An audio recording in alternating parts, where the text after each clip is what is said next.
코르셋으로 꽉 조인 가느다란 허리, 장식이 가득하고 나풀나풀한 드레스, 손에 꼭 맞는 장갑과 쓸어올린 머리에 얹은 화려하고 커다란 모자. 영화나 드라마에서 많이 보았을 19세기 말 20세기 초 숙녀의 모습입니다. 이렇듯 반짝반짝하고 예쁘긴 한데 달리거나 싸우거나 누굴 공격하기는 어려워 보이는 차림새의 숙녀들에게 무시무시한 무기가 숨겨져 있었다니 상상이 잘 안 가죠? 하지만 이 무기 때문에 경찰이 여성들을 단속하기도 하고 이것을 착용하고 기차에 타는 걸 금지하기도, 벌금을 먹이거나 감옥에 가두기도 했답니다. 이처럼 논란을 일으킨 숙녀의 무기는 바로 햇핀입니다. 이번 영상에서는 햇핀이 뭔지, 왜 등장했는지, 햇핀 때문에 무슨 사건이 벌어졌었는지를 알아보도록 할게요. 1880년대 이전까지 서양의 여성들은 보닛을 주로 썼습니다. 이렇게 생긴 모자 많이들 보셨죠? 이러한 보닛은 턱 밑에 묶은 리본으로 고정했지만 1880년대부터 사람들은 턱 밑에 리본을 묶는 패션을 촌스럽다고 여기기 시작했습니다. 턱 밑에 리본이 없어진 대신 모자에는 과일 장식과 조화, 리본까지 점점 더 많은 장식이 올라가고 크기도 더 커지기 시작했죠. 게다가 머리를 우아하고 풍성하게 틀어올리기 위해 다양한 뽕도 넣었습니다. 이 모든 걸 머리에 고정시키기 위해서 등장한 물건이 바로 햇핀이었죠. 마치 비녀처럼 햇핀 역시 끄트머리에 수많은 장식이 들어갔습니다. 다이아몬드나 사파이어 같이 진짜 보석으로 장식하기도 하고 유리나 금, 은처럼 다양한 소재를 활용하기도 했죠. 하지만 비녀와는 달리 햇핀은 모자를 뚫고 들어가 머리에 단단히 고정해야 했으므로 끝이 아주 날카롭고 긴 바늘처럼 생겼습니다. 처음 등장했던 1880년대에는 5cm였던 햇핀은 1910년대에는 무려 40cm까지 길어지기도 했죠. 모자와 장식, 머리의 볼륨이 점점 더 커지면서 벌어진 현상이었습니다. 이렇게 길고 가늘고 뾰족한 핀으로 고정한 모자를 쓰고 다녀야만 제대로 차려입은 숙녀 대접을 받았으므로 여성들은 누구나 머리에 햇핀을 꽂고 다녔습니다. 하지만 1900년대가 되자 햇핀이 얼마나 위험한지 다들 점차 실감하기 시작했죠. 애초에 머리에 긴 바늘을 꽂고 다니는데 안 위험할 수가 없겠지만요. 길을 가다 기절했던 여성의 햇핀이 머리를 찔러 뇌에 구멍이나 죽었다는 괴담이 흉흉하게 돌기도 하고 북적북적 모여있던 사람들 탓에 누군가의 햇핀에 찔리거나 긁혀 다쳤다는 얘기도 돌았습니다. 심지어 1890년대에는 홀로 걸어가는 여성을 노려 복부와 폐를 햇핀으로 찌르고 다니는 연쇄 범죄자가 등장하기도 했으며 1902년에는 짧은 햇핀이 폐에 꽂힌지 모른 채로 살다 폐혈증으로 사망한 남성의 사건이 살인으로 결론나기도 했습니다. 그와 함께 여성들은 햇핀을 스스로를 지키는 무기로 활용하기 시작했습니다. 시위하던 세탁부들이 시위를 막아서는 경찰들을 상대로 햇핀을 휘둘렀다는 뉴스가 신문에 실리기도 했죠. 하지만 햇핀이 무기로 가장 많이 쓰인 사례는 성범죄 및 강도를 막기 위해서였습니다. 1903년 5월 27일 뉴욕에서 있었던 일입니다. 캔자스에서 뉴욕으로 온 지 몇 주 되지 않았던 레오티 블레이커는 역마차에 올랐습니다. 레오티는 잘 차려입은 데다 인상도 좋은 중년 남성의 옆에 앉았습니다. 남자는 레오티가 옆에 앉자마자 레오티와 조금 더 가까이 몸을 움직였습니다. 말이 이동하기 시작하며 마차가 덜컹거리자 중년 남성은 점차 레오티와 몸을 밀착하기 시작했고 곧 어깨부터 엉덩이까지 맞닿았습니다.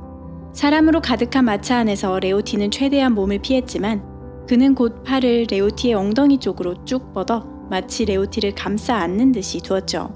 결국 더는 참을 수 없었던 레오티는 모자에서 햇핀을 뽑아 손에 쥐고는 앞을 태연하게 바라보며 중년 남성의 팔에 햇핀을 찔러 넣었습니다. 남성은 비명을 질렀지만 주변 사람들은 그가 왜 비명을 지르는지 몰라 멀뚱히 쳐다볼 뿐이었죠. 그는 아무 말도 하지 않고 서둘러 다음 역에서 내렸다고 합니다.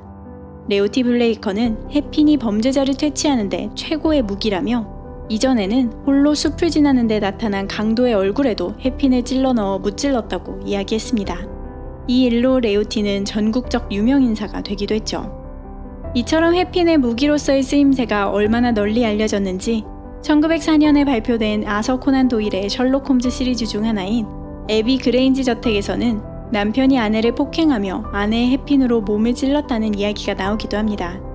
햇핀의 계속되는 유행과 함께 사건 사고가 끊이지 않자 햇핀이 너무 위험하니 금지해야 한다는 여론과 해핀이 여성의 유일한 무기이니 막아서는 안 된다는 여론이 첨예하게 부딪혔습니다. 우선 해핀을 막아선 안 된다는 측에선 남자들이 품 안에 권총을 들고 다니는 것처럼 여자들도 해핀을 갖고 다니는 것일 뿐이라며 성범죄자와 강도를 막기에 뛰어난 무기라고 반박했습니다. 세인트루이스의 한 재판관은 여성이 해핀으로 스스로를 방어한 사건에서 힘없는 여성에게 적합한 무기였다며 남성에게 위협당하는 상황에 처한 모든 여성에게 방어책으로 해핀을 쓰라 권하고 싶다 라고 판결하기도 했습니다. 해핀을 합법적인 방어 무기로 인정받게 한 판례였죠. 그에 반해 해핀을 금지해야 한다는 측에선 해핀으로 인해 생기는 무고한 피해자들을 나열했습니다. 덜컹거리는 열차에서 옆자리에 앉은 여자의 해핀이 남자의 귀 뒤를 찌르고 들어가 뇌출혈을 일으킨 사건과 장난스레 해핀으로 무릎을 찔렀는데 감염이 일어나 남자는 무릎 위로 다리를 잘라내야 했고 여자는 죄책감에 자살한 사건 등을 이야기했죠. 심지어 아내와 남편이 바람난 여자가 해핀을 마치 검처럼 뽑아들고 결투할 기세로 서로를 빙빙 도는데 경찰이 막은 사례도 있었습니다. 실제로 해핀은 지나치게 모자에서 많이 튀어나와 의도치 않더라도 주변에 있는 사람들을 상처내기도 하고 눈을 찔러 실명 위험에 처하게 하기도 하는 등 굉장히 위험했습니다. 결국 1901년 3월 11일 시카고 시의회에서는 모자 밖으로 해핀이 1cm 이상 튀어나오는 건 불법이라는 법을 만들기 시작했습니다. 하지만 9년 뒤인 1910년 3월 14일 시카고에서는 이를 두고 여성의 해핀 길이를 법으로 정하는 건 부당하다고 결론 내렸죠. 수많은 여성들이 어두운 밤에 집으로 가는 길에 유일하게 의지할 수 있는 무기는 해핀뿐이라고 했기 때문이라고 언론은 보도했습니다. 이 법안에 찬성하는 측에선 여성들이 머리에 당근이나 수탉을 달겠다면 그건 자유고 도시가 뭐라고 할 일이 아니겠지만 검을 달고 다니는 건 금지해야 한다 라며 해핀만이 여성이 찰 수 있는 무기라면 머리가 아닌 허리에 차라 라고 이야기했습니다. 이 법안을 반대하는 측에선 시카고의 남자들이 우리에게서 해핀을 빼앗고 싶다면 길거리부터 안전하게 만들어야 한다 라고 주장했죠.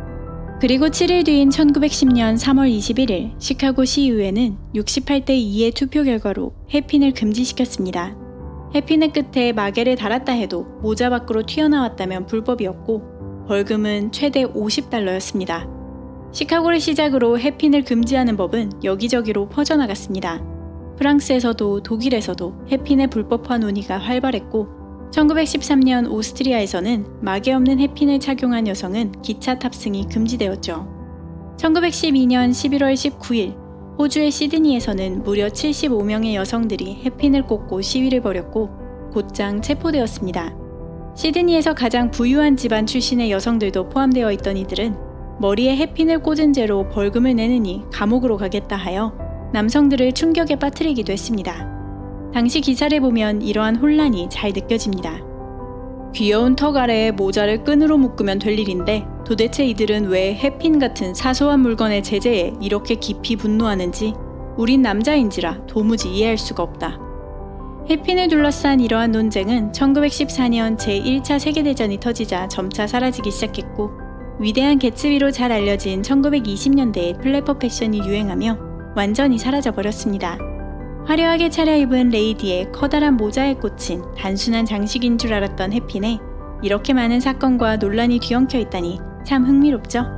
이번 영상도 재미있게 보셨나요? 다음 시간에도 또 다른 내용으로 만나요. 끝까지 함께 해주셔서 감사합니다.